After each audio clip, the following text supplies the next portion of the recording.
This is Sophie Aldred with The Legend of the Traveling TARDIS.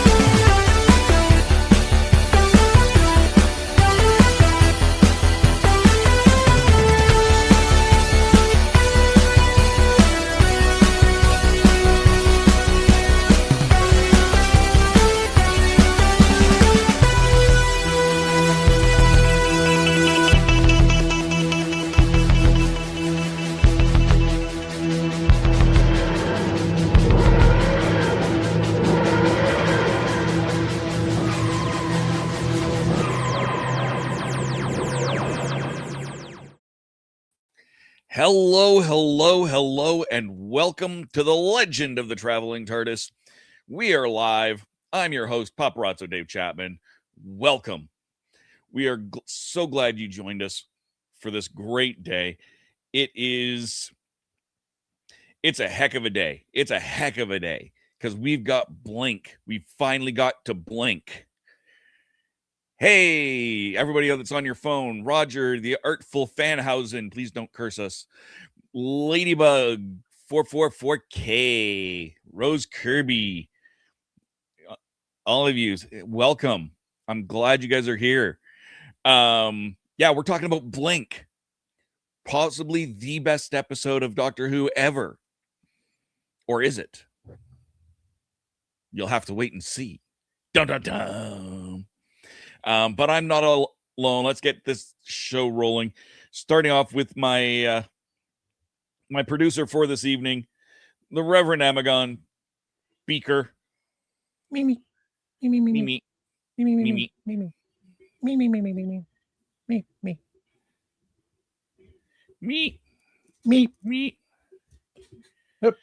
Roger says Blink is one of the best horror episodes.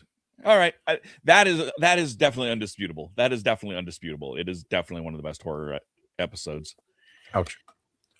Yes, it is. And I'm not playing it, so I can't do this. Exactly.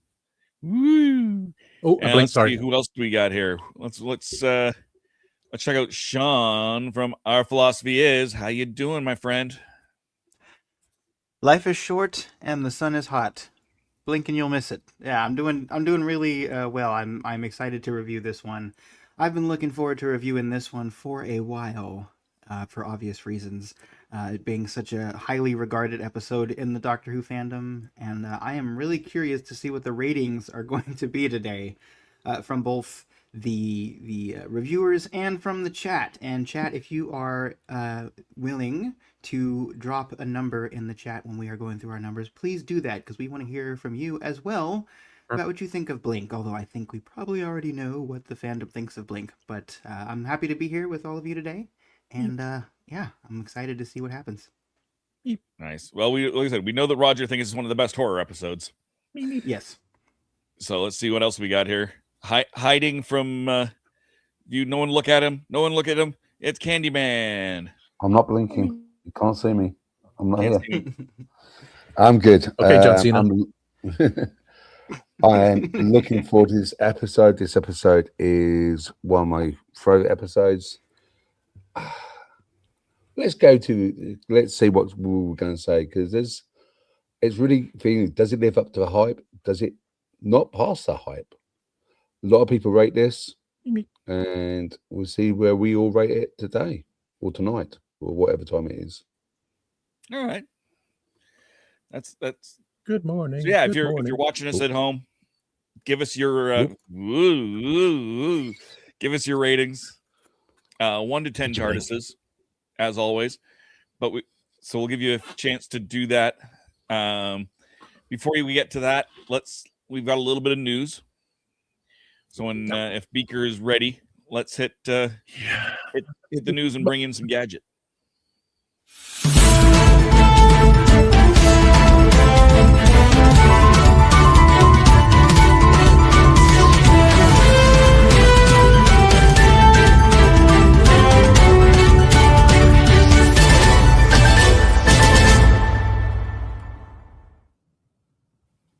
I got no blinking jokes. We got no I got blinking jokes.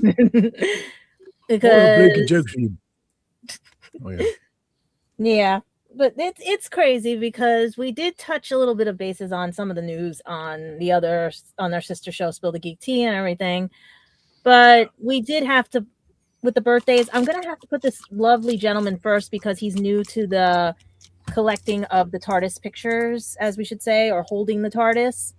But our first birthday starts with Christopher Lambert of Highlander fame, as well as many other Mortal Kombat, Legend of Tarzan, and any other things you can turn up and find on him. Right now, he did have a health incident in March, and he was recovering from a fall down the hotel stairs. But from what Christian has shown us, he looks really good and everything. And he was at recent MegaCon, and he's worked with great legends and everything, and a best birthday to him. He turns 69 years old, as well as to boldly go where no one has gone before in a blink or miss it episode. You've got our Lieutenant Deanna Troy, who also stars on NCIS as the aunt to Ziva's aunt and everything. Too bad Tony and Ziva was canceled, but we could have seen more of her in the episodes and everything. And she turns a happy 71 years old. Still does not look it. And then our own, it's sad to say his wall is being terminated, but Gareth David Lloyd, our own Ianto, turns 45 years old, young spring chicken, and he was in Sherlock Holmes, I Am Alone, Robin Hood, The Rebellion, Black River Meadow, definitely Torchwood, and The Dark Signal. Right now, he's basically, let's see, what is he doing lately with everything going on and stuff? Big Finish. Well, we know he's doing Big Finish. We know that because that's going to be later on when I bring that up about Torchwood coming up and everything. But his last known was The Witcher, as well as the last video game was the Dragon Age Veligard. He was Solaris. So he graces your screen as well as your video games. And next up is a little frosty, but Nick Frost, who starred in Shaun of the Dead, Hot Fuzz, The World Ends, basically, see, I don't know how people are going to react if I say Harry Potter because of what today is and everything and stuff, but don't, you know what I mean? Don't take it out on the actors. Let's put it that way. Do not take it out on the actors. All right. We know what happened. We understand what happens and everything. There could have been a ghostwriter. Nobody would ever have known, but just do not take it out on any of the actors right now because there is a lot of situations going on, especially with the person playing Snape and everything else that's going on. But right now, he is playing Hagrid, and we don't know how the series is going to go. So please bear with him. Do not like blame him for anything and stuff. We will, however, see him in 2027 in How to Train Your Dragon 2, as it's filming right now at the same time and everything. So just bear with everything, okay?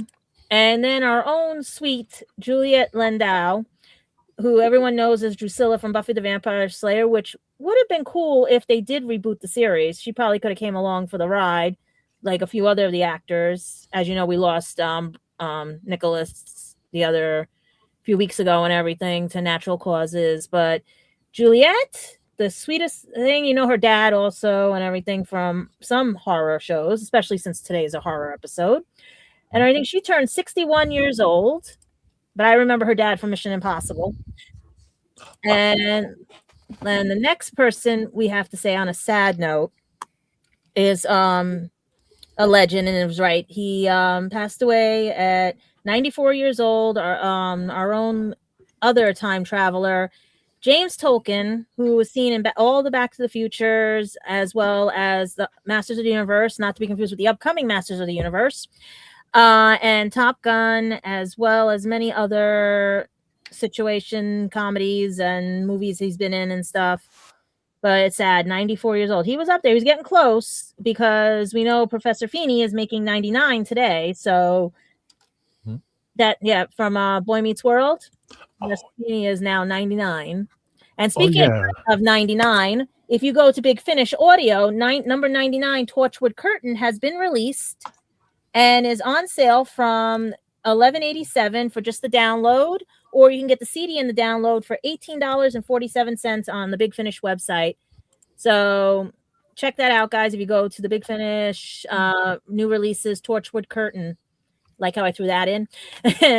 But even better news for some of our Doctor Who fans, especially those in England who have BBC iPlayer. You get to see on April 3rd the 2 missing episodes. They finally announced when they were going to air the 2 missing episodes that have been found in the Doctor Who Legacy. So we don't know if we'll have a watch party or not. I suggested it. Who knows? But the only person on this page actually has an iPlayer. Him. Because also for those in BBC World and everything, you get on April 16th a feature programming from 7 p.m. to 12:30 a.m. the following morning, a 60th anniversary specials re-airing of The Star Beast, Wild Blue Yonder, and The Giggle to celebrate for David Tennant fans 20 years of David Tennant. Ooh. So that's as far as the news as we got, but I will tell you this right now. There is no news on the Christmas special yet. Some rumors have been going around. There might be a release coming or an information coming next week or within 2 weeks. As of now, nobody knows nothing. We just know it's September starting taping. Could be earlier, could be later. It could be whatever, but we will get a Christmas episode unless something else happens.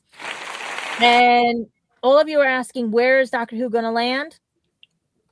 There might be some talks. It could be a box office. It could be a couple of streaming sites. It could be something. It could be anywhere. But right now, don't jump the shark. Don't presume anything. If you hear something, don't think it's something that caused something else, because everyone's so speculating that we're going to see Tennant again. We're going to see Piper. We might see Piper. We might not see Piper. He may wake up from a dream. It might be a sort of a theme going with Christmas. Some shows have that theme where you wake up from a dream and stuff. Who knows what the theme is, because there's 3 scripts. So, guys, bear with everything. And why do I get the feeling Dugadoo is going to be involved in something coming up soon, too? So, is it in here? What happens and all that, but you never know, because we also have the little anime coming of the CB. I cannot pronounce it, guys. How do you do this? CB. Damn dyslexia. CB Babies. That is still in production as well. So, guys, bear with it, and hopefully, fingers crossed. And don't read into anything. Always check your facts, and make sure the news isn't older than 3 years. All right. Mm-hmm. Otherwise, that's anybody else got anything coming up or anything? The Candyman has been transported back in time. Oh no! He blinked too many times. He's gone. Yep. Dum dum dum. Uh-oh. And I was looking for a blinking doll because I have those dolls that eyes blink, but well, Beaker doesn't blink. And all my angels are packed away. Don't blink. Don't do it. Otherwise, that's the news for everybody. Just please, guys, bear with it. It is a slow news time. Don't just wait for the words to come out that are actually been validated. And just listen to Big Finish and watch the new specials coming out and everything. That hurt. He's back. Yeah, Candyman's back. Anything for the news, Candyman, or no? Not I know of. All right, so we can. Let's see. He blinked again. Yeah. Let's see if he gets transported. So let me get to the go up. Where is it? There it is.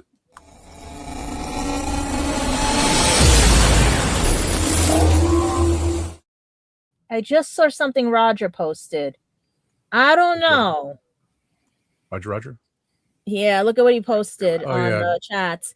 I don't know, because a lot of people are fighting over CGI and AI, because more people are praising the new Hail Mary movie because it uses puppets and CGI over AI.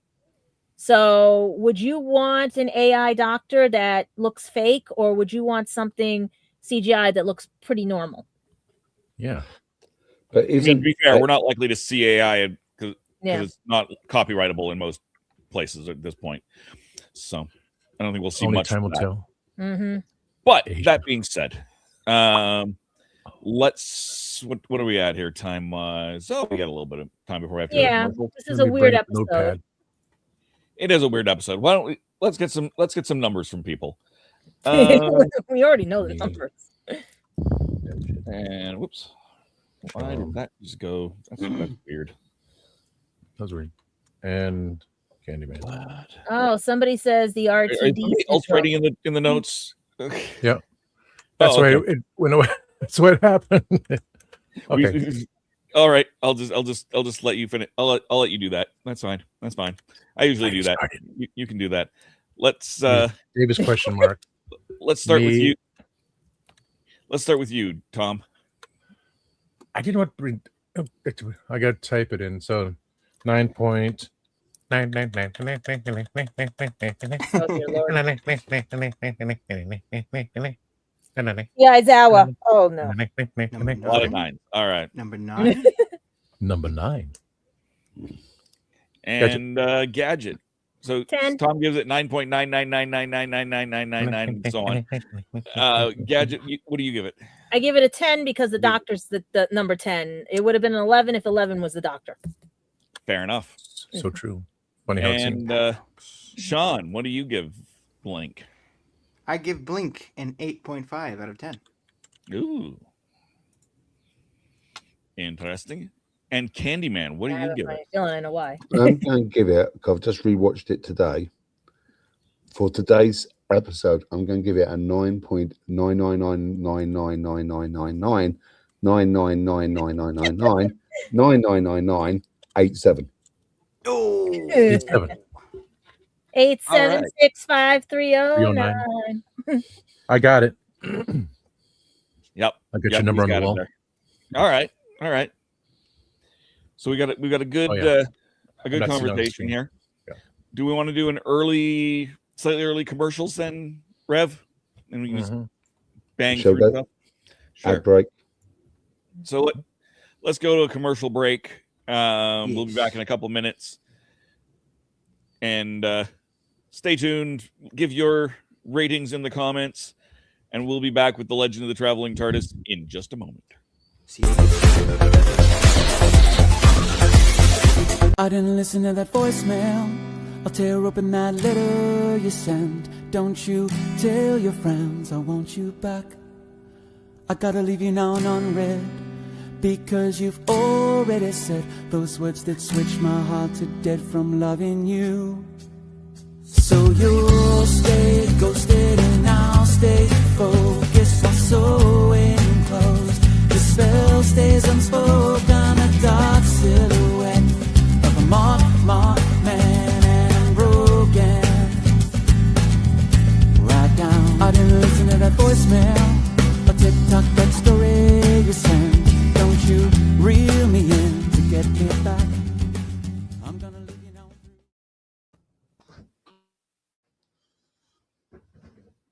Are you tired of toxic fandoms? Do you wish we could go back to being happy? So do we. We created the Happiness Patrol to get away from all of the toxicity in fandoms, in life, and so we decided we wanted to do a show about something that makes us happy. And in the first season, that something is Star Wars. So join myself, Cameron, Scott, Jessica, and Melanie on Happiness Patrol at youtube.com/@happy.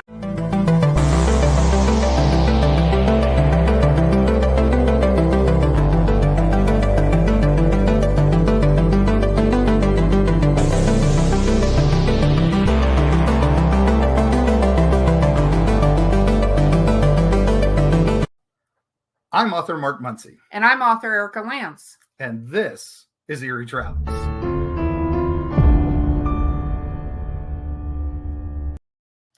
Greetings, travelers. Join us as we travel through folklore, myths, monsters, legends, and dark history. Now, we'll be your guide to the spooky side of reality as we discuss cryptids, paranormal, and all things preternatural. Sometimes we find the truth is way scarier than fiction. We're on twice a week on your favorite podcast platforms, including iTunes, Spotify, Amazon, and YouTube.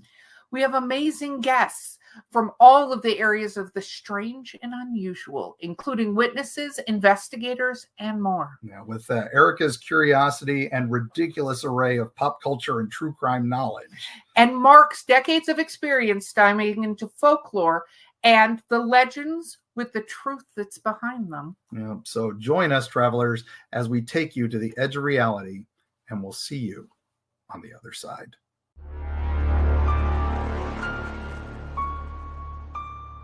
So what's your favorite Western? Is it this one or maybe one of these?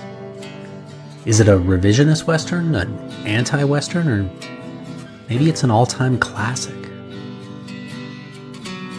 Whether your favorite Western is in black and white, vibrant Technicolor, a spaghetti Western, a neo-Western, a comedy, or maybe it's only really Western in spirit. Whatever it is, this is the podcast dedicated to determining the top 100 Westerns of all time. Every second Monday on YouTube, Spotify, and Apple Podcasts. It's Horses on Film. Hello there, everyone. I'm Ashley Eckstein. Most of you may know me as the voice of Ahsoka Tano and also the founder of her universe. And this is the Legend of the Traveling TARDIS. And we are back. Welcome, everybody, to the Legend of the Traveling TARDIS. and our review of Blink. Who's excited for Blink? Yay! All right, so let's start with a very important note. Oh, not yet. Spoilers. We will have spoilers. There will have to be spoilers. There's going to be all sorts of spoilers, and it will spoil all of the things. So be aware of Even that. your food. If you haven't seen Blink, where have you been the last 20 years? That's the real question. Where have you been the last 20 years? All right. So, as tradition, we start with the lowest rating. And both surprising and unsurprising at the same time, the lowest rating is an 8.5. I'm not sure if that's... Whoa, what? surprising because that's the lowest and is so high, or the fact that the lowest is so low. I don't know. That's up to you, the audience, to decide. Sean, why did you give it an 8.5? What worked, what didn't? Right. I was laughing because it sounded like you were about to say something else that you didn't. But I never mind. I won't go into that. But I wanted to say as well before I say this, if you are watching this after the fact, and you have a review to give, please put your review in the comments. If you're watching this after the stream, because we would love to hear what you have to say as well. But yes, so yes, Blink, the legendary Blink. So I have to heap on a bunch of praise, and then I have to tell you what I dinged this episode for and why I brought it down a little bit. So for this episode, first of all, the style of this episode is fantastic. It has this "Are you afraid of the dark?" kind of feel to it. And if you watched our episode where we talked about individual things that we liked, we all kind of went around and talked about just random things, whatever we wanted to talk about that episode that brought us joy. And I talked about Are You Afraid of the Dark, which is the 1990s television show. And it was a children's horror show. And this does have sort of that feel and aesthetic, even down to the music a little bit. It feels a bit like that. And the sci-fi elements in this interacting with the horror elements, it has a quirky and sort of almost, I don't know, I don't want to say Victorian, but maybe Edwardian feel to a lot of it, with the fact that there are statues in it as well. It feels very it feels kind of grounded and also otherworldly at the same time. It's got that good Doctor Who balance of the domestic and the larger cosmos implications of that. So I really do like that in this episode. And helping that along really is the acting. Everyone in this is extremely on point. Sally Sparrow is an instantly memorable character. I like little details, like when she meets Billy, they actually went back and filmed some scenes again so that the younger actor's accent would match the accent of the older actor. You don't do things like that if you don't care about those details in the presentation and care about the prowess that everyone's bringing to the acting. And that is all extremely well done as well. And the story really fits well together because it introduced us to the phrase wibbly wobbly timey wimey, which a lot of us have brought into our everyday cabinet of phrases that we use. And it's well deserved here because everything does fit together quite well. It's resolved at the ending, but even before that, just the fact that, for example, the Doctor's speech that he's giving to the viewers of the DVD extras, the fact that it works twice with what Sally's saying, where two separate occasions she's able to have a call and response with the DVD extra. That's just really well done. The fact that the guy can write in shorthand, that little detail there. There was a tiny little plot hole thing with him kind of describing the angels in great detail there. It's like, it feels like they probably would have figured it out first and probably wouldn't have remained around the statues. I think that it probably would have clicked sooner than it actually did. That's the only one little plot thing, but that really doesn't matter because what you get in exchange for that is a great scene with them in the middle of the house there, surrounded by those angels. So I don't even really ding it for that.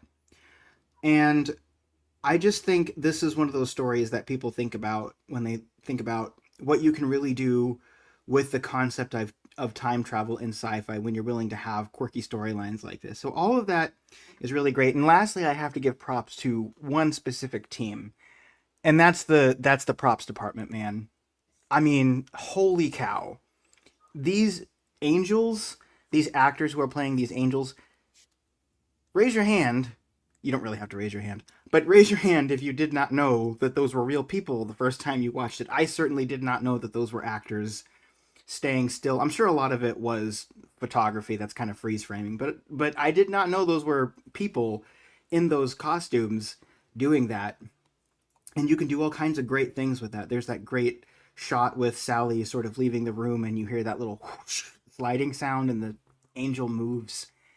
And it's so expertly done. I can't really think of another television example of props that are done so well because the props aren't just props. They're actually actors in and of themselves that are contributing to the prop work.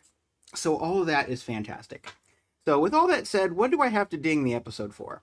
Well, I don't know why this is, but I have to tell you guys, this particular episode has never really scared me, and that is not a problem in and of itself, and I'm not saying it's wrong for people to be scared by it, because I'm certainly scared by other things that other people aren't scared by, so we all have our things that scare us, and it's certainly not wrong. It's probably largely to do with your upbringing, but the thing I'm dinging it for is because I'm not afraid of it. I've always noticed that this episode seems to be trying way too hard to be a horror episode. Like, it's trying way too hard to scare you. Everything from the angels' exaggerated faces to the music going like dun dun dun, and the sort of exaggerated scene with the TARDIS going back and forth and the screaming when it starts to disappear. All of that seems like it's trying really hard to scare you instead of just doing it. And I say that because we've had episodes before this that I think were scarier. So some of the moments from The Unquiet Dead were quite frightening. And The Empty Child in the Doctor Dances, I don't really think you get scarier than that in this era. And it just seems like they were leaning right into that and really letting it speak for itself, versus I feel like with Blink, they're almost looking into the camera going, isn't this scary? Isn't this scary? Isn't this scary? And again, some people might listen to that and think that that's not very good justification, but I just say it does feel a little bit try hard there. That's really the only reason, because it, even just like when he turns back around and looks at the angel statue in that one scene where he's trying really hard not to blink, and the music is swelling, and there's that roaring sound effect when he turns around and the angel's like, rah. It feels like it's trying to jump out at me. Almost like when you go to see a 3D movie and they're going out of the way to put a lot of 3D things in the movie instead of just making a movie that happens to be in 3D and has depth. So that's really the only thing I have to ding it for, but everything else is extremely well done, I think. And the fact that it has frightened so many people, I think, speaks for itself. It's also hard for me to review this episode at all because I've seen this episode more than any other, because it resonates with people so much. I typically do show people this episode of Doctor Who as their first episode, even though it's not one of my favorites. But I mean, think about lots of other episodes, even something like Listen. I think Listen is probably the scariest episode of Doctor Who that we've had so far. I think Wild Blue Yonder is really up there as well.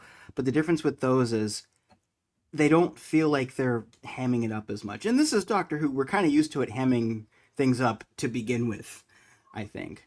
So that's the reason why I knocked it down a little bit. But it's still 8.5 because just the story, there really isn't anything wrong with the story. I think it's just a little bit of an issue I have with the execution. But please don't let that take away from the fact that I really am heaping praise upon this thing, because perfect casting, perfect visualization, I think, and the story, it just works. Every time you watch the story, you notice something you didn't notice the previous time, and that's really a strength of the writing, I think. So that's 8.5. No, that's totally fair. And 8.5 is not a bad number by any stretch. Right, yeah. 8.5, unwatchable. Yeah, no. Yeah. Terrible, horrible, awful. Yeah. No, it's a perfectly good one. Let's see what else we got here. So we got a whole lot of 9.99999999999 ever so slightly. Candyman at 8.7. Yeah. I absolutely love this episode. Unlike Sean, when I first watched it back, or was it 19 years ago, 18 years ago, it did jump scare me. It was the first ever Doctor Who episode since the classic that actually did jump scare me, which I like. Most of the time, like people rate about Blue Wide Yonder, like Sean was scary. I find that absolutely not scary, and he's right. People find different things scary. To me, I didn't find the episode scary, but I did get a jump scare. I think that's what people probably like about this episode. The acting is absolutely amazing, like Sean said. It is showing its bit of dateness with the cell phones and mobile phones being quite old. One of the things I did notice here after rewatching it today, which I thought this is a big difference between this era and the new Disney era. If you look at Nightingale's house, look how messy it is. Look how realistic it looks like. It wasn't like a set. And I think that's what suffers with the new Disney era of Doctor Who, that everything has its place in a house. This was a flat which you can think that some students or young adults would live in. Everything's a little bit messy. Nothing's 100% neat and tidy. Is what a house looks like if you lived in it. Things I noticed on rewatching. London District Council. There is not such thing as London District Council, which is on the warning sign as they walk into it, which is quite... It would have been better if it was, but I can see if they put the actual real location on it, amount of people will try to find a house. So I can understand why they did it, but it's not sort of thing in it. The other thing I had a little bit of a bugbear with was the TARDIS. Why do the bad guys move the TARDIS? It was in the car lot of a police station, and that's another little bit of a bugbear I had. With Sparrow was in there with a police officer down in the car lot in an evidence parking lot. She walks out, runs back in, and gets into the evidence room. And no one questions that. But that's just me being cynical. One of the funniest moments was when Sparrow meets, what's his name? What's the guy's name in it? I don't remember. Which guy? Detective. The main guy, the like the love interest. Sort Oh, of not Billy, but Nightingale. no, Larry. yeah, but his first name, the brother of Nightingale. I posted on YouTube. I gotta look it up. Okay. I think it was Larry Nightingale. Yeah, Larry. I love it when he said, "I'm not wearing pants." And I'm just sitting there thinking, Yeah, I wonder no. if the American audience actually gets this reference. I didn't the first time. I definitely thought he meant like pants, but then it makes it even funnier when you realize he doesn't mean pants. He means pants. Yeah. So when you hear pants, this is just a translation for the US out there. When you hear a British person talking about pants, it's not referring to trousers. It's referring to underwear, which makes it even more funny when he says, "I'm not wearing pants." But on the whole, I love talking about the DVD Easter eggs. I miss those in the Blu-rays and 4K DVDs. I used to love trying to track down Easter eggs in DVDs. That was a thing, especially when we're coming up to Easter as well. I think the story was really good. I think the pacing was good. I just can't really fault it. But the only thing I would say, is it really a Doctor Who episode? Because this is technically a Doctor Who light episode. Yeah. Yes, it has Doctor Who in it, but he only actually was in there as live acting for about 2 minutes, 3 minutes. Mm-hmm. The rest of it was all stage recording. Mm-hmm. So can we actually call this a Doctor Who episode? I'd like to see what you think in the chats about that. Would you call Blink a Doctor Who episode, or would you call it an episode with Sparrow and Nightingale? Just out of curiosity. But on the whole, it is an amazing episode. I love the Angels. It gave people a scare factor from Angel, Weeping Angels. When I was doing film shooting on what's it called? Where was I shooting filming with Johnny Hugh? Down in Auburn, where they filmed Demons. When we was in the church, the church in Demons, which is still there, across it there's a little school, and the school had an angel outside covering its eyes. It freaked me out because we was doing like Demons filming, like another story of it, and then right over my eye I could see this statue of this angel. And yes, it absolutely freaked me. Hi Alan, how you doing? I haven't seen you for ages. I hope you're well. Alan's a major cosplay, does the Fourth Doctor. He's awesome if you ever meet him. Yeah, on the whole, I just think it's good. Billy, he was being a little bit over pretentious. Nowadays, that wouldn't happen. Being like strike up as a police officer just off duty, and yeah, for that time period, absolutely fine. Nowadays, probably not. The only thing I did notice is that when Nightingale got transported back, she was quite up and fit, while Billy, when he got transported, he was like wiped out. But it could be that we didn't actually see that. But on the whole, I love it. It's one of my go-to episodes. Just because I like the jump scare. Even though it's coming, it's still the jump scares. It gave this introducing of the Angels.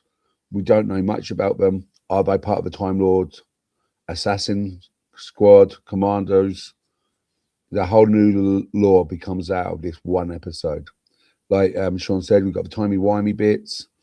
You got the Weeping Angels, Don't Blink, and a whole new thing. This episode, I think, basically generated a whole new monster. Before this, we've never seen the Weeping Angels.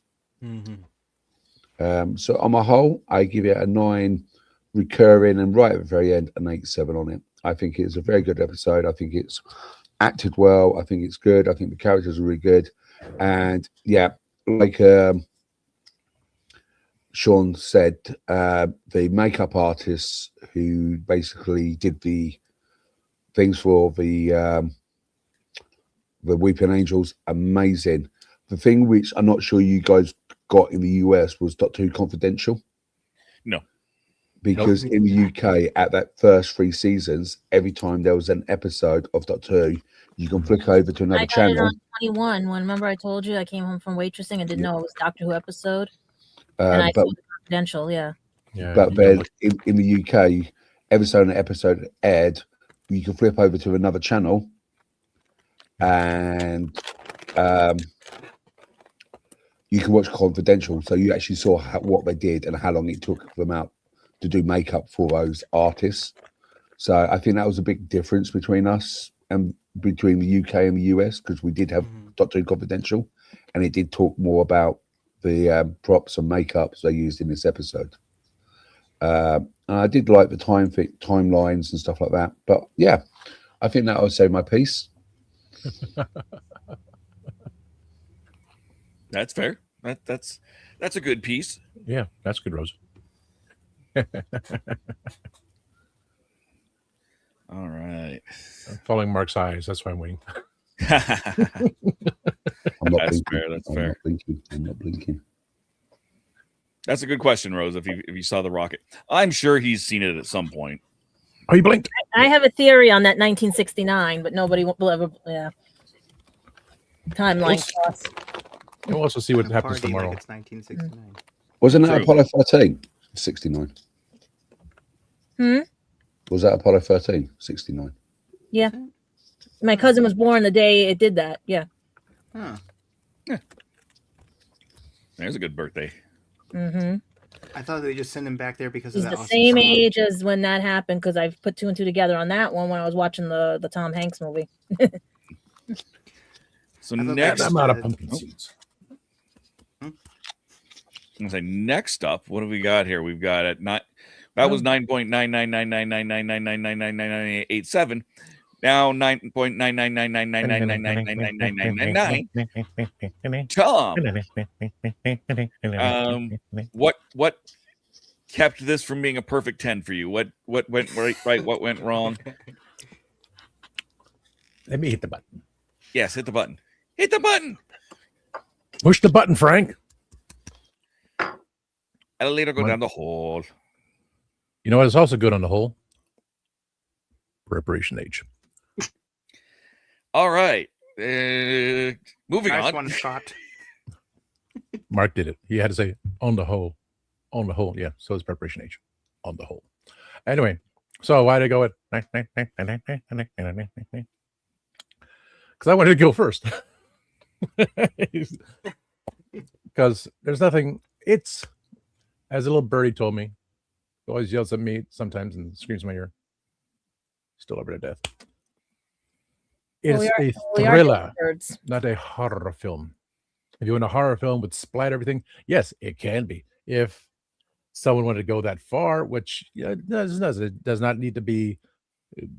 It's Doctor Who. Does not need to be blood and gore. It's the not superstition.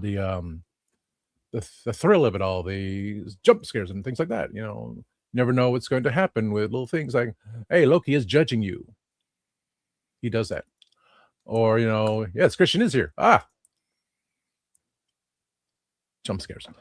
Yeah. I was just I was throwing in the joke about, well, the creation of it's all wibbly wobbly, timey wimey, because scientifically there were various. I can't find the figure. Okay, so there goes that doing. But scientifically, you have things like, you know, I'm in a spaceship and I travel at the speed of light. It says it's a year later. I'm a year older. I'm sorry, I ruined that one altogether. Here's a newborn baby. I'm in my spaceship. I travel at the speed of light. The clock says it's a year later. I'm a year older. The baby is now an old man. That's what Einstein stated. Science. Science. Science. She blinded me with science. the theory of, okay, the man creates a time machine, goes back in time to kill his grandfather because he does not want to be born. He does so. So he's not born. However, because that happens, he does not create the time machine. So he does not kill his grandfather, and he is born.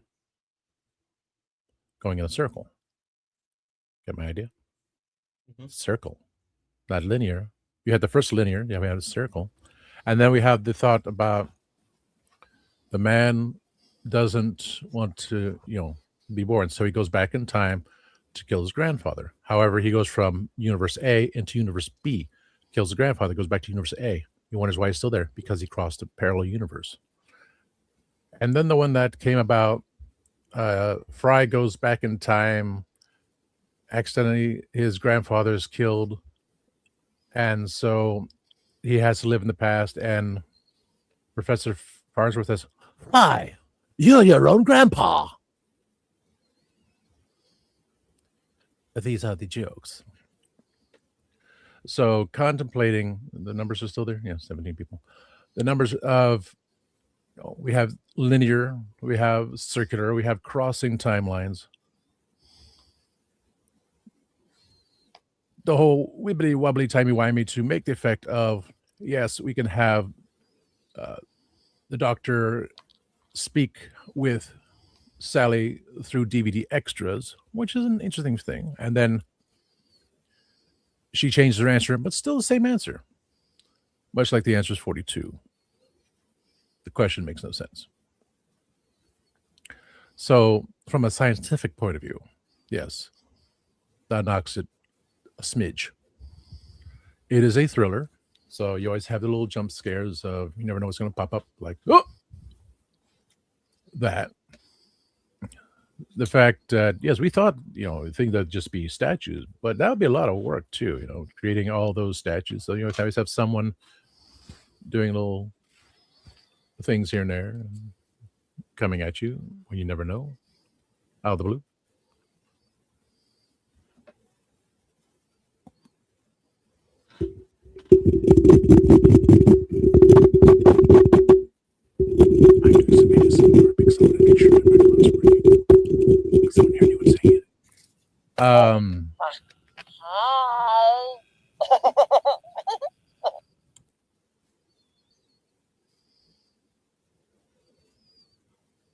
That was a jump scare. It came out of nowhere. Yes, I did that just because the expectation of Blink being a 10 episode, no fun scientific theory of facts and such, to bring it down a bit. As Candyman said, is it a, in generalization, like with anything, we keep a title even with no one's in it. The Mission to the Unknown, Doctor was not in it at all. Not one episode, but still under Doctor Who, because we have the storyline itself. So say it's Dr. Light, besides Hartnell's episode, of him not being in it at all, jumping forward, which we know of Shooty, he had other arrangements to take care of. That's why some of the episodes were very light, and he would just pop in here and there. It will always be Doctor Who. It's like slight segue. Anything we do on Sunday, it's still under, that, even if we go backwards and forwards and wibbly wobbly, all that stuff, it's still under the same title. So Doctor Who Light, it was a perfect episode because, in fact, a Doctor Who episode does not have to involve the Doctor altogether and still work. And that's why the future episode with Shooty, which we'll talk about maybe again, I don't know, most likely. History does repeat itself. It's all timey-wimey right there. It happens. Things occur. So we still like it. It's still part of Doctor Who because of the characters themselves. Everything is Doctor Who. The Doctor is just the main Protagonist? I'm not sure I got the wording right there. Catalyst. Catalyst. Thank you. I had some catalysts that had those removed, and it hurt quite badly. Ripping them off. I guess that's not the right term for that. But yeah. So it's more of the joke of bringing it down to 9.9, because believing everyone would have been on the same boat, having the same answers and such. I just wanted to be different. As Sean did go through, yes, and here and there. Yes, it's... But again, as Mark said, dump scares. Things pop out. I'm scratching, so I'm not near my mouse yet. So, it's still all in fun. And still, one of the top episodes to show anyone. Say, well, you want to see Doctor Who episode? And it's not going to go like drive you insane. It's like, okay, here's little things like there and there. Like, oh, look, there's a statue behind you. I just so happen to go get some popcorn, bring in the little statue, and it's just for fun. So that's all I have. Babble, babble, babble. I ate all my pumpkin seeds. I'm hungry. The end. The end. I don't know where you are. You're right there. There you are. Excellent. Why don't we take a look, see what the audience is? If you haven't left a rating in the chat, do that now. And let's take a look at what the audience who has said a rating has rated it. Words are hard. Jim, welcome back, Jim. 6 out of 10. That is a surprising, honestly. Jim, if you're still around, I'd love to hear why only a 6. Yes. I'll give Blink 10 out of 10 TARDISes, since it's one of the best horror episodes with the Weeping Angels chasing the 10th Doctor and Martha Jones, who are stuck in the 1960s, since this is a Sally Sparrow episode. All right. Reverend Amagon sent me. Yes, hello, Kenzo. And so most people in the chat are using the mobile version of this TLT video. It is. I don't like the mobile version myself, but it's if you're watching, if you don't want to be watching it on the mobile version, just jump over to back to the page and select the other one. And it does actually show which one's the mobile and which one's not, but it doesn't show it very easily on your mobile phone. Of course. I thought you could flip the phone horizontally and it would show up, but when I brought it up on the phone to watch, it's like, no, it's vertical. I can't make it horizontal. The mobile version is just strictly vertical. Wait, why is that? I didn't know that. It's just an extra feature that YouTube supports now, and therefore StreamYard supports.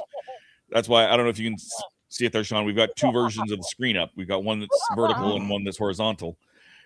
Oh, I did not know that. I did not. Yeah, it's literally streaming 2 streams at once. Whoa, stream so nice. We streamed it twice. Exactly. Yes. What else we got here? Roger, to me, it deserves a perfect 10 out of 10 TARDISes, even though it was a Dr. Light episode, since it's mostly about Sally Sparrow, and the 10th Doctor is trapped in 1966 with Martha Jones and Danhausen. And that's it. And Danhausen. We're all cursed. I think this episode should have an 8 out of 10 TARDISes from Rose. Did you go back in time? You couldn't complete a sentence. That'd be hilarious. Blink rates 9.4 out of 10 on the time scales with 248 ratings and reviews. Ooh, no one rated it less than a 7. Interesting. Time scales himself will go 8, 6, 7, 5, 3, 0, 9, rounding up to 10. I got it. Well, if you round that up, wouldn't it just be 9? Yeah, I was going to say that, but I figured I'd just let the joke go. I guess it will be wobbly. I got your number off the wall. Yeah. Exactly. Alan Window, best New Who episode, 9 out of 10. Oh, yeah, there's no star. And time scales. I don't understand why people watch phone-shaped screens with the edges cut off. Kids these days. Yeah, that's kind of that's exactly what it is kids these days. They watch vertical content. They like vertical content. They prefer vertical content. Get off my lawn. Get off my Didn't lawn. you say Yes. back in the day everyone was watching TV with the edges cut off because it was a square? The 4.3 ratio, yeah. Yeah. 4:3. Valid point. Valid It point. was curved too. So Sorry, I the- had to be technical. No, Roger, you're, Roger. you're not wrong. We've got one more rating that we've got two more ratings. We've got my rating, but before we have my rating, we've got one more rating done by video. You'll notice that our wonderful What about Kristen Gadget? Basil was not able to What be about- with us today. Dave, what about Gadget? Oh yeah, we have Gadget. We haven't done Gadget. Story of my Gadget. life. Yeah, Wait we a minute. forgot all of it. Gadget was a perfect 10, so we forgot about Gadget. Gadget. See, babes, you're perfect. Also, 10. Gadget had stepped away for a second. So, Gadget, go. Oh, you turned off your screen, so I'm like, no Okay. calling Gadget when it doesn't look like you're there. Gadget, let's go for you. Why is it a perfect 10? Well, it's a perfect 10. Quiet. We have a visitor. It's a perfect 10 because I don't know how do I put it? For me, watching it almost 19 years ago and everything, it was something different. It was something like a thriller. It was basically like choose your own adventure, solve a mystery, because I like the fact that it's a Nightingale and a Sparrow, the night and the day, against each other. You know what I mean? It's like you have the light and the dark, because Sally's always surrounded by the dark, but then all of a sudden the Sparrow comes in with the light and everything, because a lot of people also forgot who was watching the angels and everything, because if they weren't looking and who wasn't looking, and how were they, because if Sally was by herself, how would they, we were watching them. And that's why I loved it, because at the end it made sense and everything, because it was like, it wasn't jump scares for me more so, it was more like, how are they going to get out of this one? How are they going to do this? And then later on, when I kept rewatching it, it was even more fun, because it was like you could see the angel's eyes were open, ready to grab her. But then it's like we looked at it and the angel stopped, And then you had where the doctor was giving the tidbits, but he explained to her how he got the tidbits because of it's Larry, right? And everything. Mm-hmm. Larry was writing down everything, and he was the light that was lighting up the words and everything. He was writing out the words and stuff, and basically showing, like, putting them, because he worked in the video store. He was the one that spotted the Easter eggs. He was like, do you understand this and everything? And she didn't realize she was the one that actually gave it to the doctor until at the end and everything. But at the same time, you're watching back and forth, like, how did they get us? What's going on? Her friend, she loses her friend, but then the friend gains a new life and everything, brings a new timeline to things. What I liked was the fact that it was, like I said, different. It made you think on your feet. It didn't give you that much of a scare, because murder mystery thrillers, that's what I was thinking it was. And Sherlock Holmes, everything like that together rolled into one. Yeah, she lost the love, but gained another love. She wasn't even on a date with him yet, though, and it's just one where when they later on, when I was rewatching, like I said, and I saw the later Doctor Who episodes, what got me was 1969, because even, was it Rose that brought it up? Did he cross timelines and run into 11 with Rory and everything, because he was stuck in 69? Ooh. With the moon and everything and the silence and stuff? Like, did they ever cross their timelines by accident? Because I know they can't bring certain things back as a fixed time points, but was 69 a fixed time point? So that's where I was thinking on and everything, how you would see a callback to 10 in that episode with 11 and River and everybody else and everything. But basically, when you start looking at this story, it's a good one to start people if they just don't want a history of, like, the Doctor. Like, don't throw them into it. Throw them into this one. See if they like thrillers, mysteries, and, like, it reminded me of the way Doctor Who was originally, where it was like one time you're getting a thriller, one time you're getting a little jump scare, one time, like with the old Who and everything, like the Fifth Doctor, when I watched it on BBC and public television when they traded off during those things. It's, how do I put it? Like, to me, it was more psychological. Like, are they getting out of this yet? What's going to happen? Versus, I want to be scared or anything. I was like, wait, she went and saw him, and then he got touched by this, and then he did that, and then like she kept blinking and just missing everybody else but the angels. And then the angel, I love how they say the angels steal the TARDIS or have taken over the TARDIS, because when they weren't looking, they could move the TARDIS. You don't know what, you know. And eventually, she found the key. She found this. She found the message that was left on the wall. It was all like I said, my choose your own adventure books. It was like, okay, what mystery have we gone down here? What's this? What's that? But even back 20 years ago, 19 years ago, it wasn't a scary thing. It was more, okay, what's next? What's around the corner? But to find out that we were watching the angels, spoiler and everything, to make sure they didn't get them, or when he came in, he brought the light so that then he was watching them while she could escape and everything. That's your Sparrow and Nightingale, you know?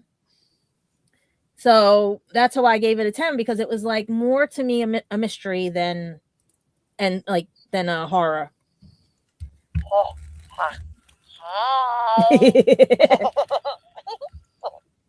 I did not realize you had that earlier, and I kept hearing that in my earphones. And I had a moment from, I literally had a Church on Ruby Road. I'm getting some noise in my earphones, and it's like, ah. I was like, because I was trying to give him, when he said jump scare, I said, oh, that's perfect. It makes that noise. Yeah. You guys remember that from the Church on Ruby Road, though, where like they had like they kept hearing the goblins laughing in their earphones, and they're like, who knows? No, but but it's still crazy that they were in 69 when 11 was in 69. But weren't they in different countries? We don't know that, because we don't know where he landed in 69 unless you go back and listen to the Easter eggs and you find out where they landed. But that's the same thing with Shooty Gatwa's Beatles episode. Why do you sound like Snape right now? Do I? You just sounded like Professor Snape. Okay, not supposed to. But in Shooty Gatwa's the Beatle episode, I can't remember what it was called. He was just round the corner from William Hartnell. Right. Yeah. And I would have loved for them to drop by and had that, like, they lost an opportunity there. Because I would have loved to see the Foreman sign and everything, the gate. Mm-hmm. Because my great grandfather was a junk collector too. So that's why I'm like, I love seeing those things, because those are like nostalgia. Those are Easter eggs. That's an Easter egg, you know? Yeah, like Attack of the Cybermen did that. And that's a whole part of it. He went back to the junkyard. So why didn't you do that? And why did John wear glasses? He did not wear glasses at the time. Actually, come to think of it, was McCoy also in 63 as well? In Remembrance of the Daleks. 69, you mean? No, 63. No. Shooty Gatwa was 63. Yeah. William Hartnell was 63. Yeah. And Sylvester McCoy was 63, all in the same year. Yeah. And you want to talk wibbly wobbly timey wimey? How did they all not collide? Different months. There's still 12 months of a year. Yeah, Hartnell left. McCoy came in. That's how he settled that part. It's like, well, let's ask Clara when she went to every doctor. That's why I said the doctors. I say the doctors are not in the right timeline. Mm-hmm. All right. With that, we've got a couple more ratings that we found. What else? What else has the audience popped in there, Tom? The Blair Witch Project Meet Doctor Who, 10 out of 10. Ooh, that's a good point. It's a really good point. Yeah. Thankfully, it doesn't have the shaky cam of the Blair Witch. Yeah, right. Just a shaky TARDIS. Yeah. Yeah, just shake the camera around. Josh! What else we got? What else we got from the audience there? Just Grego talking about Gadget. There's a Roger as well here. Gave it 10 out of 10 TARDISes. What? I rate Gadget's review 10 out of 10. Very interesting perspectives. Has anyone played that Doctor Who video game? The last one they made. Which one? What's it called? Edge of Reality? No. I know it exists, but I don't do much for video games, so I haven't. Come from you, who plays video games most of the time on your channel now. Yeah, I know. But they're all board game. They're all board games turned into apps.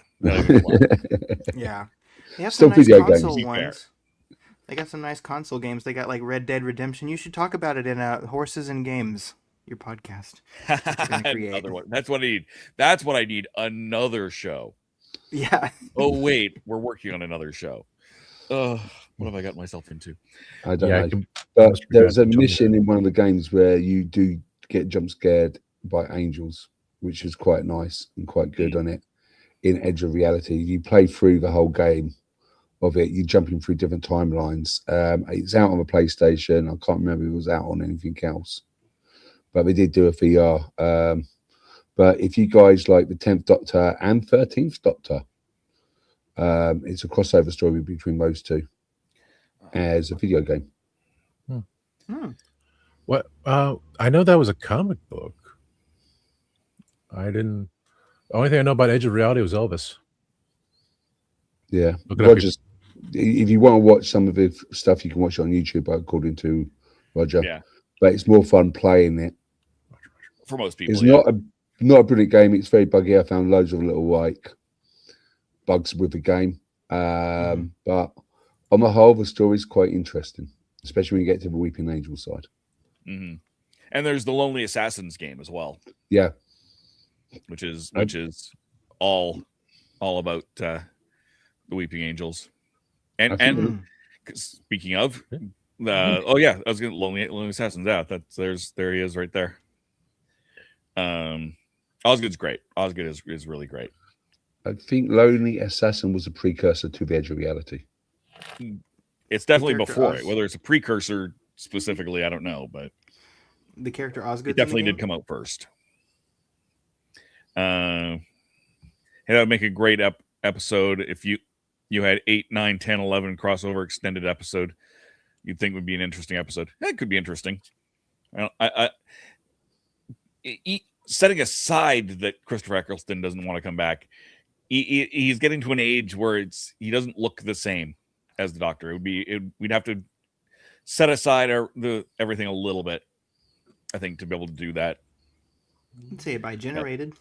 Yeah. By generation can fix that. Yeah. There's all sorts of options, but yeah. They've worked around it in the past. They can work around it again, but all right. So we that's a jump scare. Well, now that we had Kristen jump scaring us, why don't we have a review from our own Christian Basil? He couldn't be with us, but he did do up a quick review for us. Hi gang, this is Christian at the new studio, and I just wanted to give you my take on Blink. I gave it a very high score. I think as far as Blink is concerned, it is a very noble take during the time that Doctor Who started its reboot, and seeing the Doctor's world through the eyes of Sally Sparrow, who is played brilliantly by Carey Mulligan. It's a very, very great story. I loved it that you had a feel for the character and her entering the world of Doctor Who and having to live throughout the interactions of things, including the introduction of the Weeping Angels. I think that it was an incredible, and still to this day, as long as they leave them alone, as long as they leave them the way they were, don't give them superpowers anymore, the Weeping Angels were a great addition to the Whoniverse. As far as the story is concerned, I hear a lot of people saying that this story is something that they would introduce somebody new to the series, and I would be like, I'm not sure about that. My good friend Patty Hawkins put it best. It's like introducing somebody to a cake and then just taking the cherry on top and just handing it to them. You don't get to see much of the Doctor. It's not an episode that I would introduce anybody into. I would probably wait until like the 3rd or 4th episode I was introducing somebody.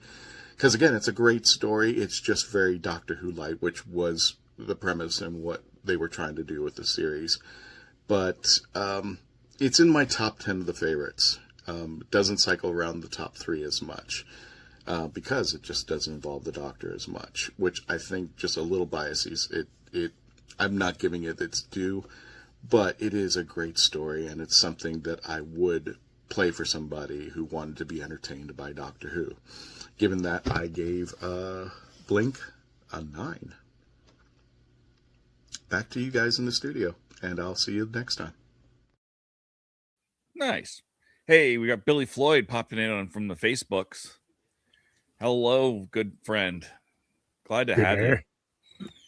Well, I just saying, Sally reminded me of Joe Grant. That's why I always thought maybe she got, if they had done a different plot line, that was originally Joe Grant.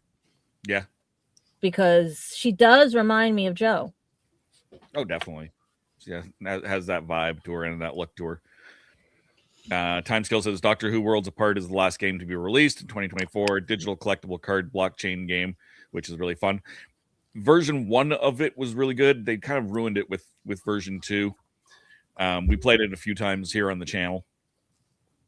But no one really seemed to like it after they made some major changes to it. So we haven't played it again. So yeah, that leaves me. Just me. I blinked. Ah! I'm gonna give it a 9. It's really good. We've gone through all the reasons why it's great. The reason it's not perfect for me isn't even its own fault. It's a dropped ball, a missed opportunity that would have been another episode. I want to see the episode where the Doctor and Martha are doing whatever, their archery thing. They're chasing the 4 things in the lizard. Yes. I want to see that episode and then have them interact with Sally Sparrow separately. I'm glad that scene's there. I want that same scene in another episode. And that would have raised Blink up even further. That's what I want. Similarly, I've always said I want the train heist from 13 in the night Tesla episode when they go back and get the fam and they're all on a train. I want to see that episode. Yeah, I want to see that connection, that joining of episodes. That's the only reason why it's not a 10. It's not its own fault. As a standalone, yes, it is good, but it's not a standalone. It's part of a series. And I think that interconnectability is a great opportunity missed. But other than that, I love, most of it's really good. I love how they trap the angels. I love Sally. I would have loved to see more Sally. It doesn't have to be a whole episode, a whole season of her as a companion. I kind of like that she just kind of comes and goes out of his universe. It works out really interestingly. It shows that the world continues and that the evil and the weirdness and the timey-wiminess all continues even when the Doctor's not there. That was always a big complaint about the war between the land and the sea. Well, where's the Doctor? Well, the Doctor's off doing something else. There's a whole universe out there of problems. He can only be in one place at a time, or theoretically 15 places at a time, but maybe 16 places at a time. Well, who knows? But the point is, he can't be everywhere all at once every time. And that's kind of my thoughts on it. It's just that it's really close to perfect, and it is a definite episode to show off the series, even though it is a Doctor Light episode, showing off, that the Doctor is there and can pull off some really weird stuff, I think is great. So I definitely think, yes, it is a Doctor Who episode, despite that it's low. Chris Milley says she could bring back Sally. She could be the new SJS. Sarah Jane Smith. She could. I don't know that I want her back now, 20 years later. I really don't know that I want her to be 20, to have her out 20 years later. Mm-hmm. If we were 5 years out, if she had come back in 11, 12, I think randomly coming back 20 years later, they'd have to have a really solid story for that. But it's definitely good. In this episode, the 10th Doctor was stuck in 1969 with Martha. Yes, but they also went back in and before they were stuck in 1969, they do this. They had that interaction at the end of the show before he knew what was going on, and when he got the transcript from Sally was before they were stuck in 1969. So I would have liked to have seen that adventure. Really, I would have liked to have seen both adventures. What were they doing in 1969? You could have had a three episode arc going on, and they didn't. So missed opportunity. Still a great series. Still a great show. I'm not sure what we've got to go up from, but we do. We go up with the next episode. Things get crazy in the next episode. We don't have a plan for next week. The plan for next week might be the next episode of the 10th Doctor, which is name I looked up earlier and forgot now. Utopia. Sorry? Utopia. Yes. Yeah. There's a good chance we'll be doing Utopia.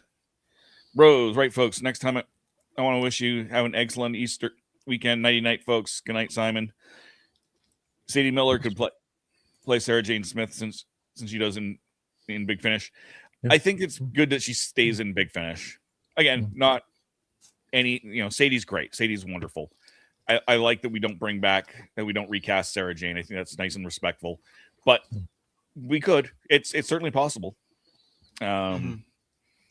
It's easier to recast doctors than it is to recast companions. Because the Doctor is as much. It'd be hard to recast 15, but most of the Doctors have that distinct costume. So you could bring someone. We know that person's dead. You bring them in. They've got the costume. They've got the mannerisms. They're playing the same thing. Whereas a companion is usually wearing whatever they want. Some have unique outfits, but it would be a lot harder to pull off. How does the Doctor find the script to use for Sally to react to? She gives it to him at the end of the episode. That's what I'm saying. The Doctor and Martha meet Sally Sparrow before the events that Sally has already lived through, and she gives him the transcript and says, "This is what you're going to need. This." She pulls a timey-wimey on him, and that's how he gets that. And like I said, that's where I would have liked to have seen that extra episode. But that being said, I think that's all of our ratings. Just going to say that is the PlayStation 4 game, which has both games on it, which is The Lonely Assassin and The Edge of Reality. I'm not sure it's available in the US, but it was in the UK. So it's in like 4 different languages, and there were some DLCs you can download as well. I didn't know it was a console thing. Yeah, it originally was. The Lonely Assassin was originally a mobile phone app game. Yeah, but both of them are done by Maze Theory, so they put it on a special edition. That's why I've not opened it yet. Of Lonely Assassin, and it may be still available on the PlayStation Store. But again, I don't know whether or not it was UK only or whether or not it was international. So then they would have to do it for NTSC as well. Would they? Did PlayStation 4 stop NTSC and PAL? Oh, maybe they did. I don't know. I haven't owned a new console since like the 3DS, so don't listen to me.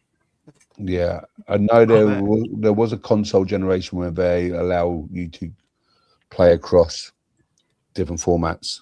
Oh, okay. But I can't remember when it started. Because it's easier if you got a 60 hertz video going, like it's easier to get, or 60 FPS, I should say. It's easier to get. I think it's easier to have it where it can be either. I think because they can like do like the frame interlacing and stuff. I believe, but I could be wrong about that too. Curtis Dave, says so. I wanted to say something about what you said, Dave, if that's okay, about the other, like wanting to see the other episode, wanting to see the companion episode to Blink, you know what I mean, about what was happening with the Doctor and Martha, Is Dave still here? He stepped away for a second. I don't have the Oh. banner. I don't have the banner for it. Oh, okay. I could, but could I? No, I'm not doing it. I was going to tell you when you was talking about Utopia, we have an Outlander connection. I'm back. Because you'll see a young John Bell in there. We see young people all the time. But it's crazy that it's an Outlander connection. Another Dave, time travel episode series. Time. That's why it's timey-wimey, because it's funny. You know?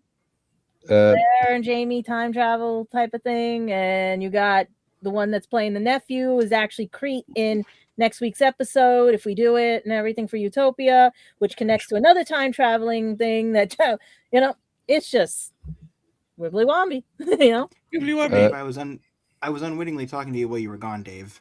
Oh, sorry. No, it's fine. Yeah. It's fine. But I was going to say something about what you said about wanting to see the companion episode to Blink. I was literally thinking about that while I was watching this, because in my own headcanon, when they got stuck back in 1969 and the thing that's happening with the lizard, to me, those are both part of the same story. Like, they were trying to handle the thing with the lizard, and then they met Sally, and then they got stuck back in 1969, and then they had, well, I guess that wouldn't work with the angels, I guess, but some reason they got stuck back in 1969. You could loop it in, you could make it work, causal loop, whatever, and you know, that could be its own episode, and part of the thing is, you know, they need to send that information off, and you see them like making it, and it's like, how do we find Sally? And it's like, oh, I don't know, but maybe I don't know, but then it also creates a problem because they could forget. I mean, like Doctor Who forgetting things being out of order, wibbly wobbly, timey wimey. Like you could totally make it work. Totally. But I would definitely hire Stephen Moffat to write the other. I wonder episode. what would happen You know if what two I mean? TARDISes were in the same timeline. Twice upon a time. Yeah, but think about it. The 69, 11's TARDIS and 10's TARDIS, if they were back then, Just have Shooty hit it with the hammer and make another one. And it'll be fine. Dave the Doctor. But I'm going to ask Sean and Dave this question. If they did do the episodes of like the beginning of the lizards and like the one doing it, do you reckon that Blink would lose its energy within that story because it's part of a 3-part episode? Yes, it would lose some of it. I think. I think it would especially if you tried to do it now.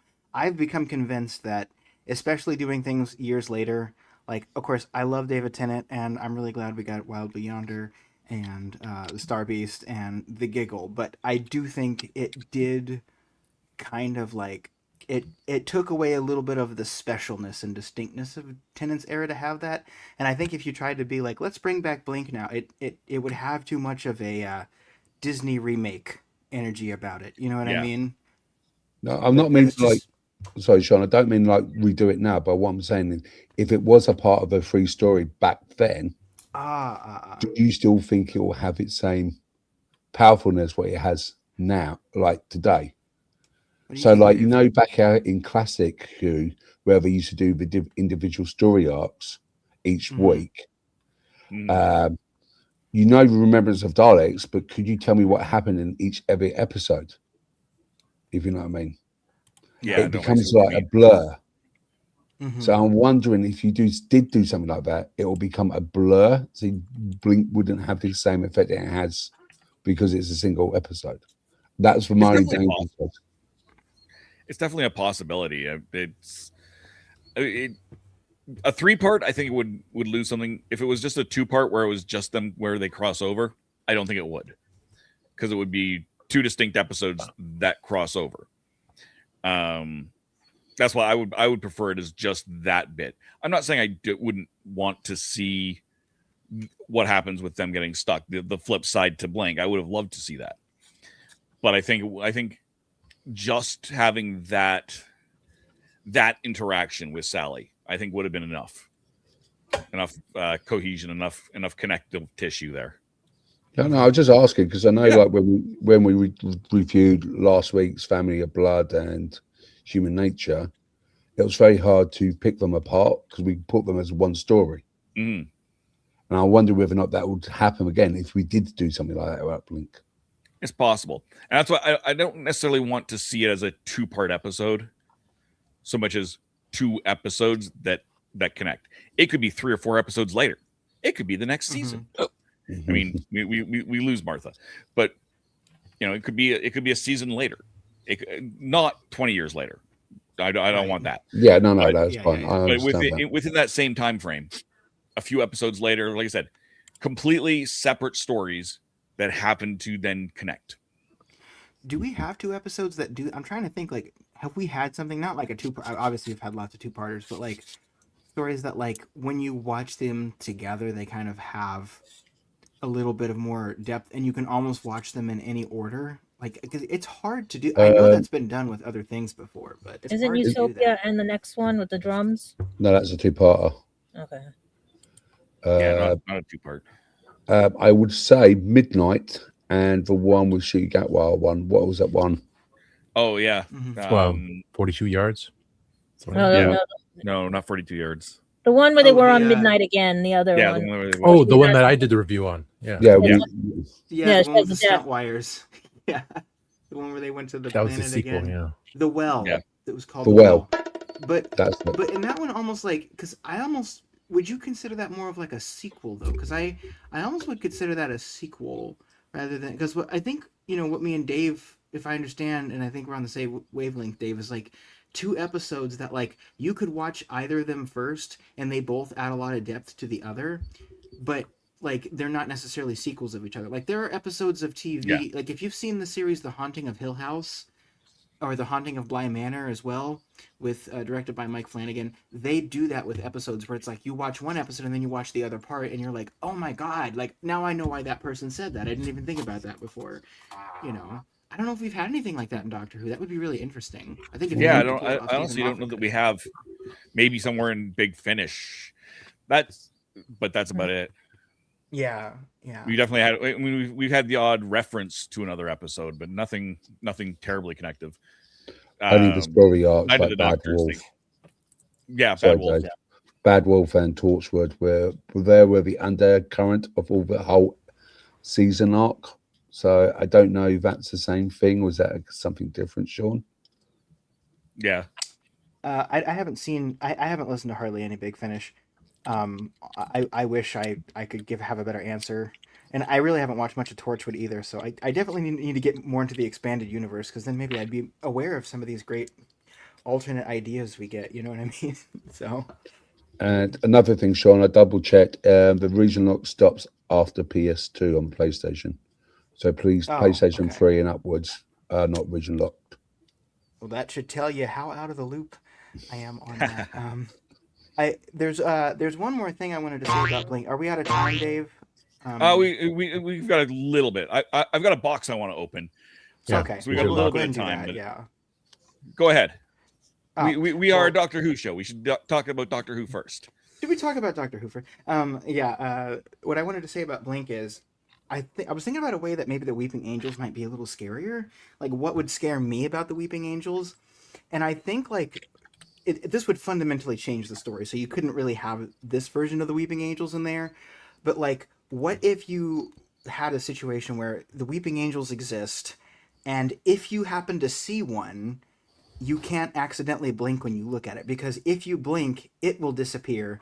And at some point in your life before you die, well, obviously, like what I'm saying is it'll kill you at some point, but you have no idea when it's going to appear randomly behind you and just grab you. Like, imagine you see a like, and you never know if it's a Weeping Angel statue or not. Like there's always statues of angels, right? You see a statue, you blink, it disappears. No one believes you that it was there. And you know that sometime in the next 80 years, depending on how old you are, that statue is going to reappear and kill you. And like, you have no idea when that's going to happen. It's like, how would you live the rest of your life with that knowledge?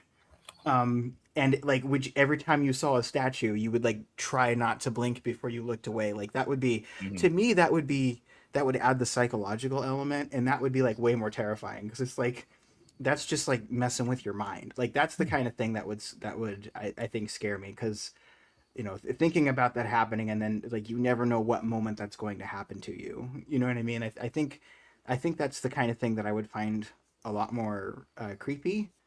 I think. And then I also forgot to say there was one time where I think I actually was scared of the Weeping Angels, because didn't a Weeping Angel appear really briefly during the Capaldi era? Or am I thinking of the Smith era? It's like they were outside in a winter storm, or maybe it was even the Whitaker era. I mean, I know we had the Flux Weeping Angels, obviously, right? Yeah. But they were like outside during a snowstorm and an angel appeared, and I thought that scene was very scary. But that's really the only time. Yeah, I don't Do you guys know remember which that was. episode that is? Is that not the one where it's Matt Smith in Trenzalore? It might have been Trenzalore. Yeah. Okay. But what do you guys think of the idea of like the different idea for the angels that because I was just thinking about that right before when I'm like, what would scare me? Like, what do you guys think of that idea for the angels? We do have the future episodes, which they do go into further detail. So, not to be any spoilers, because like we had one of the doctors, one of the stories, Time, the Angels, I don't remember, and then they said, well, it happened again, so we extended how the angels can do things, and after like the third time, their people are dead, something like that. That's when like Flesh and Stone and all that stuff with Amy. So we have those future ones, because this was just the concept idea, and for kids to say, oh, look, there's a statue, and then of course with Rory with the Cupid, because Cupid had wings. So, yeah, angel. Oh. So we have those ideas there, but it's for kids to say, don't blink, don't breathe, don't do this, do that. What can I do? Yeah, makes the whole thing fun. So it was definitely a lot of fun for kids. I knew a couple kids who were watching the show at the time in my family. Yeah. And they were freaking out whenever there was this angel statue. So I know it definitely worked. I was also thinking when they had that episode with the cave and they turn the flashlight out and then they turn it back on and all the statues have moved. Like, okay, I'll give them that one. That was pretty well done as well. Okay, I'm just going to go on top of what Sean said here. How many of you guys, and you can answer this in the chats as well, think that the Weeping Angels are ex-Time Lords, like past regenerations, or they're part of the cloister subsection? Alternate universe. I think they should put you in the writer's room. That's what I think. That's a really good idea. That's an interesting one now for sure. Yeah. Because there were assassins from another place, which the Time Lords don't know about. But then, because we got the Chibnall Timeless Child, how do we know that they are not from the original planet of the Doctor? Watch your language. Yeah, no, I'm sorry. We'll see in a future episode, because again, I'm trying to remember the one where the people went back, like they caught him a second time and then he died or something. That one. So we got that was a 13th Doctor episode. So we will most likely do re-reviews, because that's what we do, and that'll bring about us watching it again, because again, this bits and pieces. I just got over Darby O'Gill and the Little People. So that was a fascinating thing. You should watch that on Tasty Conversations, with Ramona and I, because that. Yeah. Don't put my He-Man figure on there, but so this is something we will go into further detail. So it's the idea. Yes, people. You saw Blink. Go see every single thing with the angels. Be prepared and have your answers ready, because eventually we're gonna get there again. Yeah. But I would say we've covered all that, and I think we've covered everything. We've covered Blink to death, I think. Yeah. So let's we Blink to death. Just need some Visine right now. Exactly. So what I want to do? Title: Blink to death. I want to. We're going to end the episode here, and we're going to do an after party. We don't usually do an after party anymore. I love after parties. I miss. We're going to do an after party. We still got to stick to our 2-hour hard limit, so we got 24 minutes to do this. But let's go through where everyone can be found. If Tom is ready to bring up banners. Yeah. Oh, let me get. Bringing up banners. So let's pick one. And let's go with Candyman. Where can we find you? You can find me here at The Legend of the Traveling TARDIS. You can also find me over at the Spielberg Geek Tea.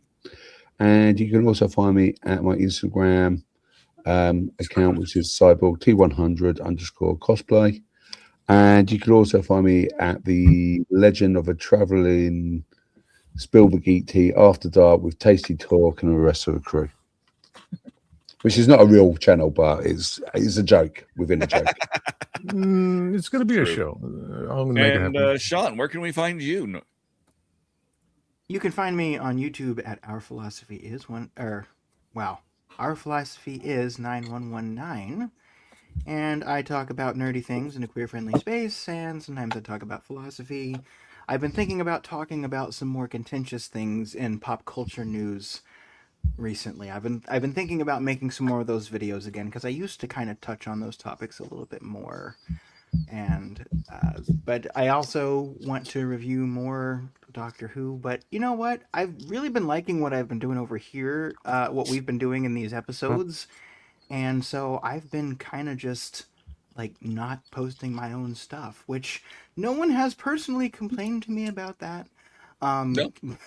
But maybe I should do that just because it is fun. It is fun to post stuff. So, but if any of that wide variety of stuff sounds fun to you, then yeah, you can check me out on Our Philosophy Is. Thank you very much. Yes, always continue. I'm going back to doing my videos again.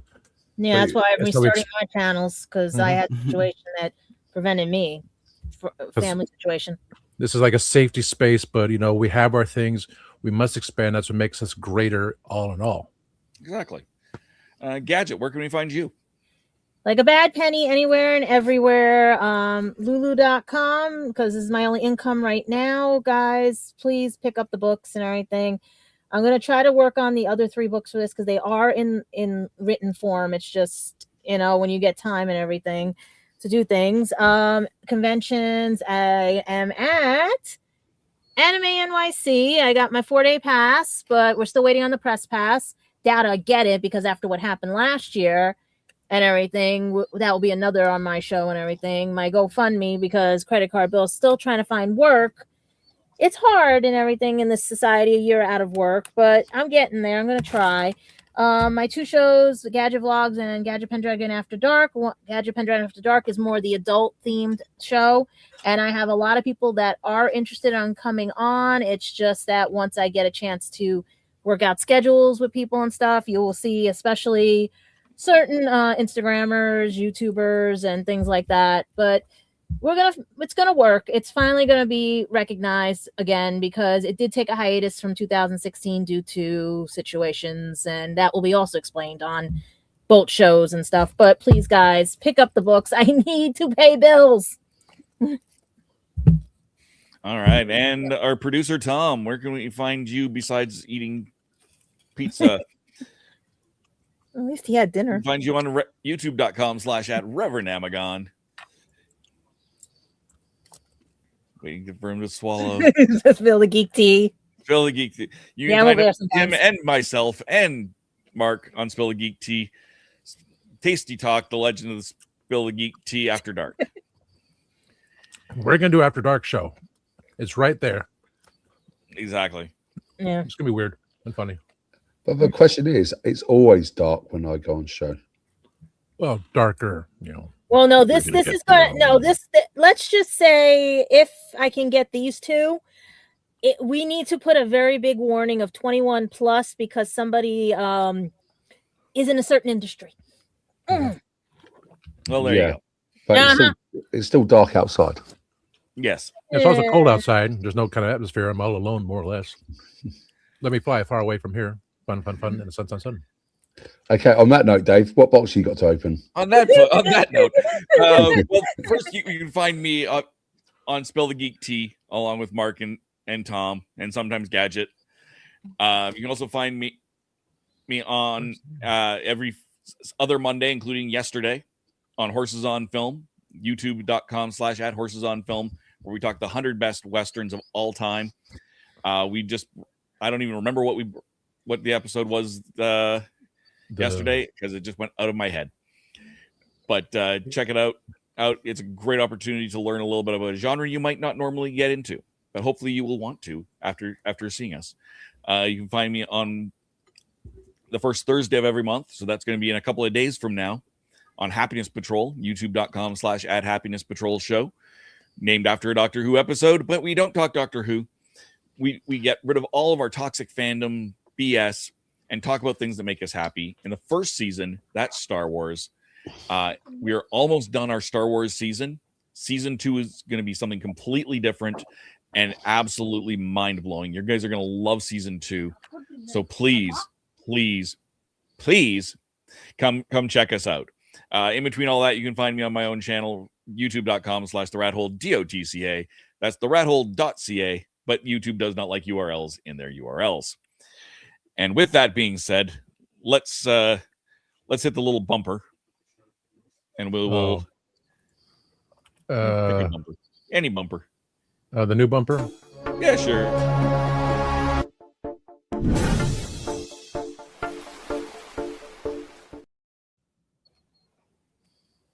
That bumper works. All right, so I've got a box. I got a box. Whoops. Is it big on the inside? We'll have to find out. I didn't even. I'll just pull my microphone over here so it's a little bit in front of me. It came slightly busted, so I didn't even have to cut it open. All I had to do was pull off my address. I even blacked out my. And also block out the code, the barcode thing, because they can use those bars to track where it is too. Yeah, I don't care that much. It's all wibbly wobbly. If someone wants to put that much effort into finding me, go for it. Squiggly wiggly. So we've got some fun stuff here. Oh, books. Actually, you know what? We're going to start with this one because I know what this is. Pirate Borg. This is a pirate version of Morkborg, which is an art-forward, old-style Renaissance game. Very simple rules. And this is a starter set. So I'm going to open this up in a second for you. See what's inside. Down Among the Dead. So this is their new up thing, and it is I believe it's in it got adventures in it. So you can see it's got some fun fonts and interactions, house rules, Jolly Roger flag alterations, Dark Caribbean islands that you can explore, coral reef.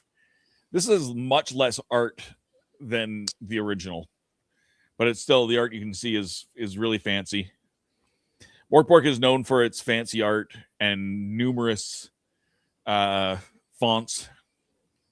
So Dave, does that book tie in with that game then? Yes. Yeah, this is all to do with with Morkborg. You can see there's a map there for the adventure. So it's got all sorts of cool stuff. I'm excited to dig into this. And the third thing we got here, Cabin Fever. So it's another, I'm going to get rid of this box. You guys are still going? Yes. It's not 2 hours yet. No, it's not quite 2 hours. Player classes, GM tools, adventures, bestiary, bunch of extras, Pirate Borg known conspirators assembled on itch.io to create a content for the worst pirate RPG ever made. Worst in the best way. Of the 126 original entries, these 20 were selected by two panels of judges and compiled together. They form Cabin Fever. So this is content created by the fans. So wait, the name of the book is called Cabin Fever? Yes. And this is for... my brain. I got the cabin fever. It's driving me insane. Woo! I found the Muppets. Yep. And so this gives you some new and exciting characters that you can play. So is one like a DM book? Sorry, Dave. Is one like a DM book? One's like a player's handbook. Yeah, this is definitely this is more player forward. A sea bishop, interesting. And the other one is definitely more GM forward. But you can see all the funky art. I will pull out. Let's pull open what we got for time here. We got 15 minutes. Sure, we can pull open this. Zip. we're gonna be like that. Of course, we got something in plastic right when I have cut nails. There we go.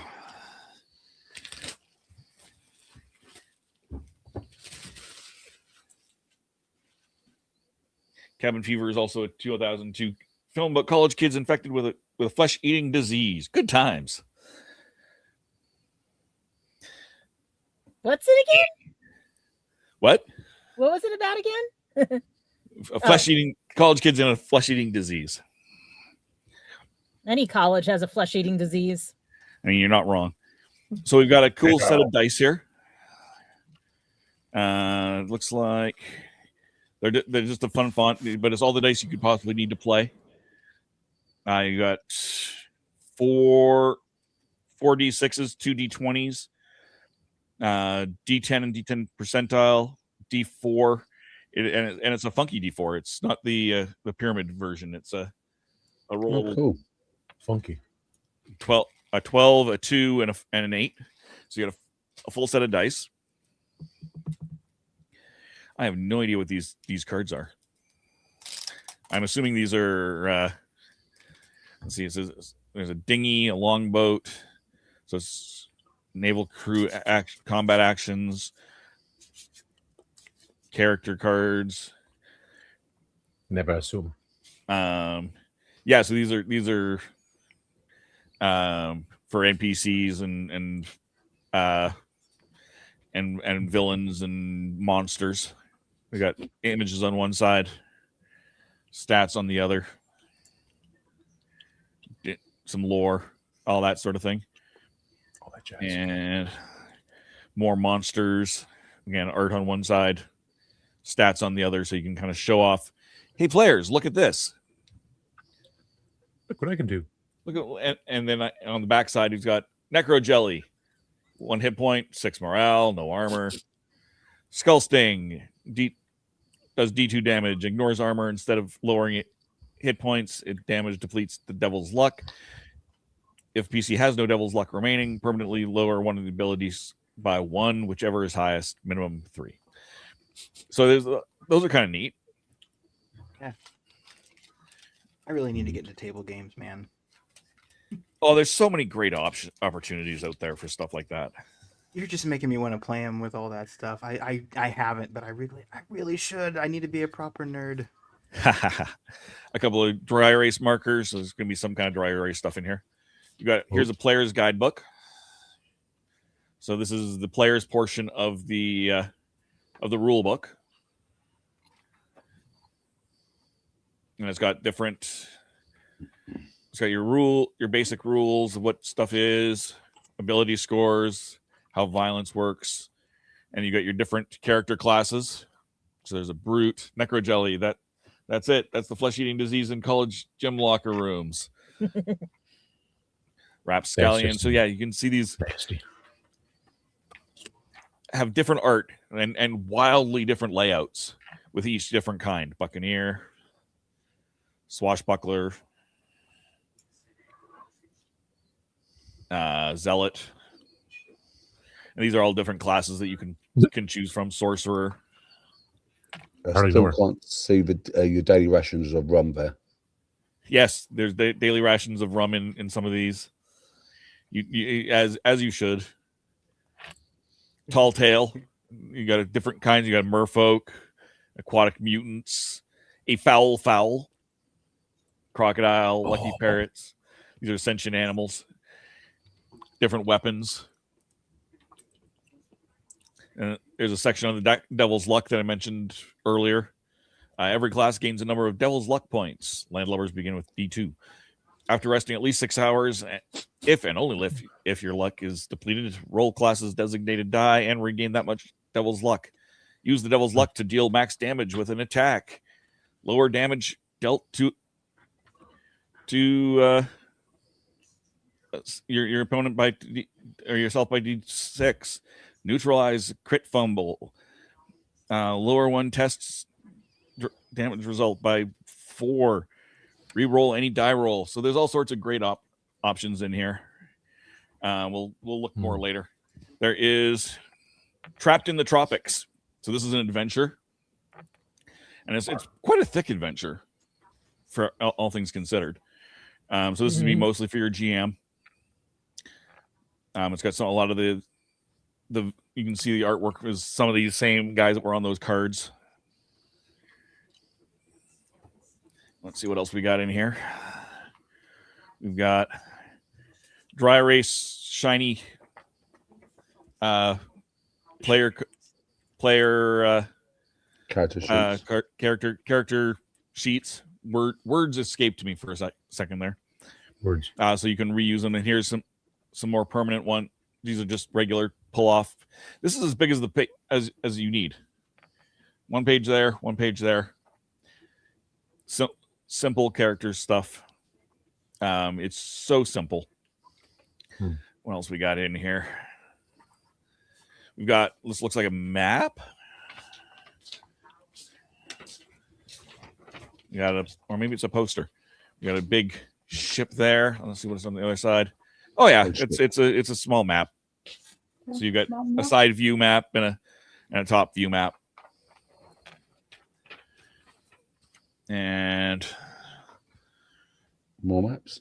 More maps. Again, a top view and a side view. Of a much bit, and then some sea maps at a much bigger scale. Nobody's turned on yet. This is just a straight water map, it looks like. On this side. So a hex map for water. And a smaller scale hex map of an island and surrounding area.